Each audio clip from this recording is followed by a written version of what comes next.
My name is Billy Harfosh, broadcasting from Dave Pratt's Star Worldwide Network studios.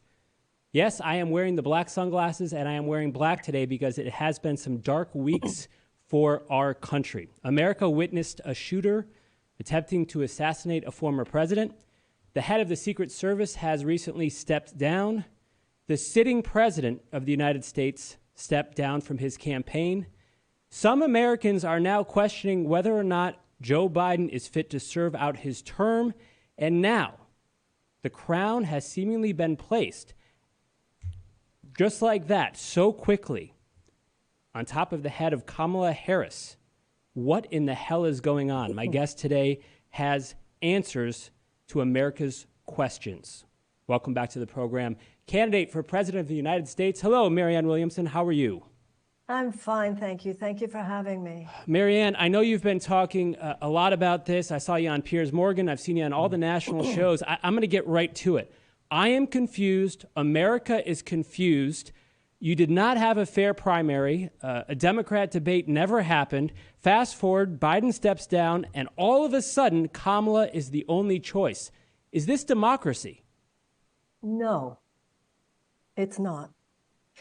You know, when George Washington, in his farewell address, warned us about political parties, he said that they could form factions of men more loyal to their party than to their country. And it's been a slow, creeping, gradual process by which political parties have become such gatekeepers of our democracy.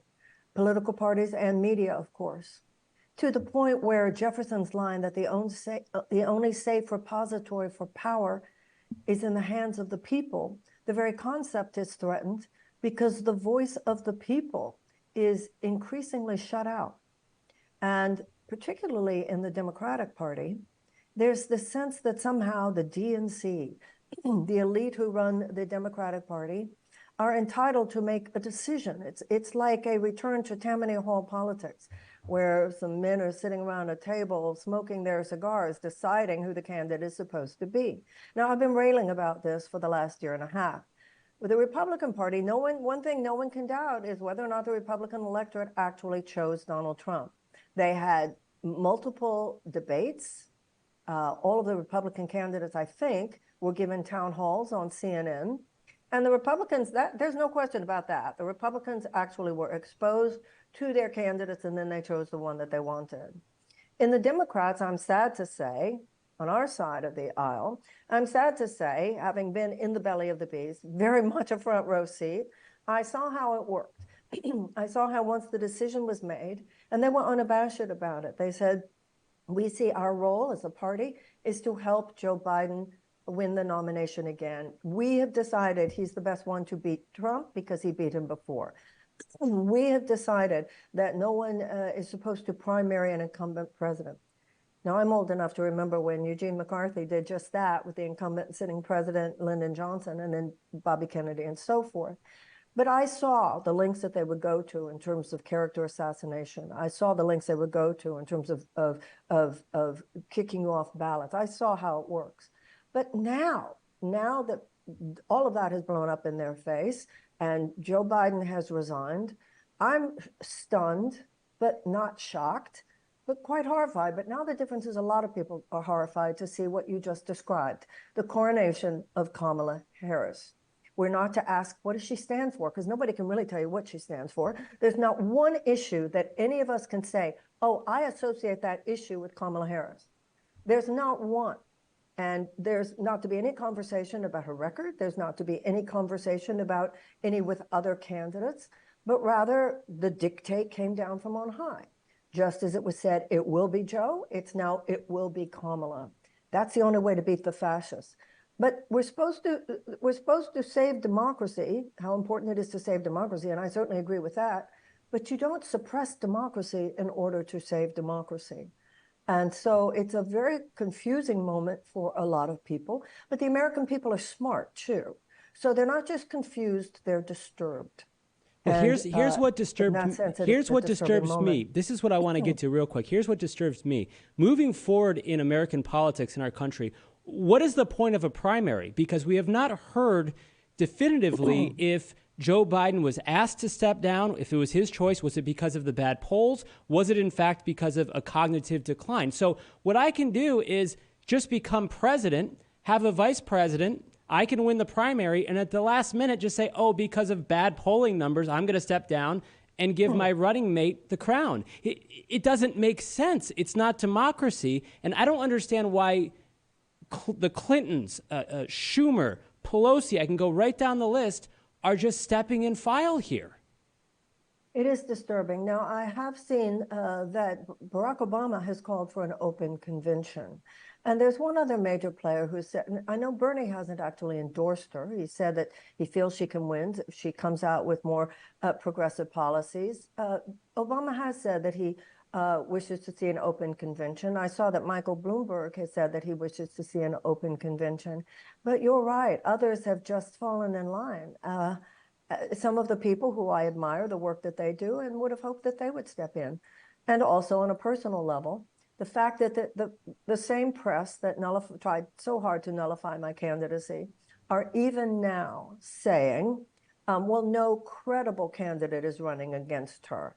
They feel that they can just say, I'm not credible. They can just say, I'm not serious. And I'd like to point out, Billy, that there's been one person who from the beginning of all this for a year and a half, one person has been having the serious conversation about what's really happening in this country and the role of capitalism and the role of democracy and what is happening to us historically and poverty and the chronic economic anxiety of people that is so ubiquitous because of the way our economy now operates. There's really only been one person consistently having that serious conversation. That woman is me. And the reason that they have said, oh, she's unserious, interestingly enough, is because they know how serious I am. But Marianne Williamson, you know, my tinfoil hat might be admittedly a little bit more shiny than yours, but this looks like it was planned. This looks like it was very perfectly coordinated. We did see what happened at the debate. We don't have to rehash that today. But was Joe Biden forced out, or was this truly his decision? And do you think that somehow, I mean, Nancy Pelosi, Chuck Schumer, Hakeem Jeffries, these are very capable, intelligent individuals, very talented. Do you think this was planned months ago? No, I actually don't. This is the way it works legally. Those delegates belonged to the president, and he was the one to make a choice whether or not he would release them.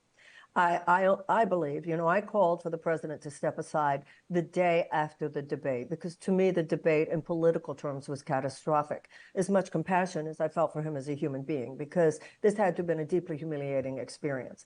But democracy cannot depend on any one person's political fortunes. So at the very beginning, I was calling for the president to step aside. I felt that there was a profound failure at crisis management, and that the kind of way this is quick and crisp, the way that they've acted in the last week, I think that should have been the week after the debate. But there was a lot of emotional protection of a friend, basically, a friend and a colleague that people had worked with for a very long time. The truth of the matter is, no matter who said what, the decision was still in Joe Biden's hands. And clearly the pressure became so great. By the time you have Schumer and Pelosi and so many senators and so forth, actually clearly saying to his face, Joe, we're going to lose big if you don't step aside, then clearly the pressure was great. I don't have any inside knowledge of what that looked like. I think what we have to ask ourselves now is the plan that followed that. And that's how everybody just fell in line. There was clearly a plan. It was from some on high place, the same as we're going with Joe. It's now we're going with Kamala. And all of you guys step aside. We'll make you cabinet secretaries. We'll consider you for vice president. We'll let you run in 4 years or 8 years. And now it's no different than it was before, which is the people are just rendered spectators to this political horse race that really is devastating to the democratic process. It's an amazing thing in our country, the United States, this beautiful country we have, how fast the news cycle is, right? I mean, we just recently had a former president that was shot at and hit with a bullet, right? Inches away from, some people say, some real bad problems in our country, possibly a civil war. My question is, It's amazing we haven't heard much from Donald Trump here. I did this morning see his new ad attacking Kamala Harris. Do you think it's okay that the Republicans are blaming her for kind of hiding Joe Biden over the last 4 years, in a sense, kind of saying that, well, you've been hiding him away so we couldn't see his cognitive decline? Is that par for the course? Is that okay with you?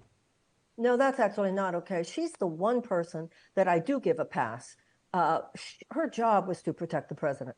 Her job was to serve the president. So she's the one person actually that I don't hold accountable for going along with really what was a ruse. But you know what? Even if he had not been suffering some kind of, whether it's a condition, whatever is behind his cognitive decline, it shouldn't have mattered anyway, because all of these people witnessed the suppression of the democratic process. The fact that we did not have a fair primary, the fact that the political media industrial complex was, that any of them were okay with trashing anyone. Maybe they didn't know me. It shouldn't have mattered who I was.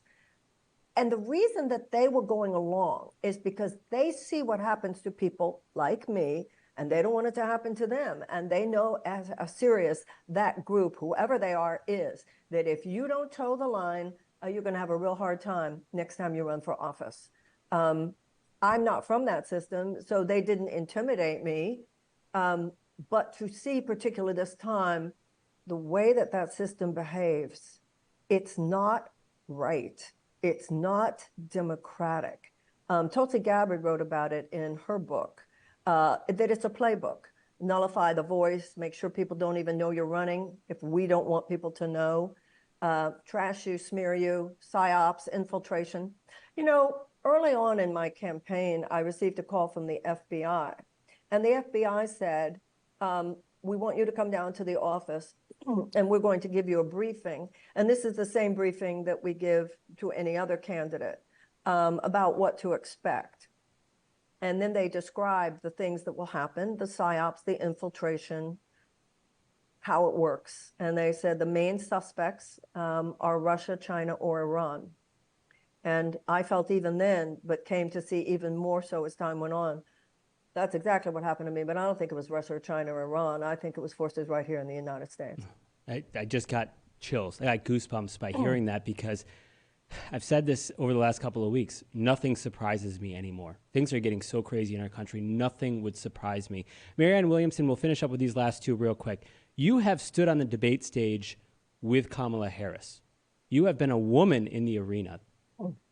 Do you think that she can go toe-to-toe with Donald Trump if, in fact, she is the nominee, and debate him in September? I don't think it's a matter of a debate. You know, they say he might not even debate her. So, you know, we're making too much of a big deal about one debate. The issue is, can she go toe-to-toe with him in terms of convincing the American people that their lives might be better off over the next 4 years if they vote for her? That's where I'm concerned.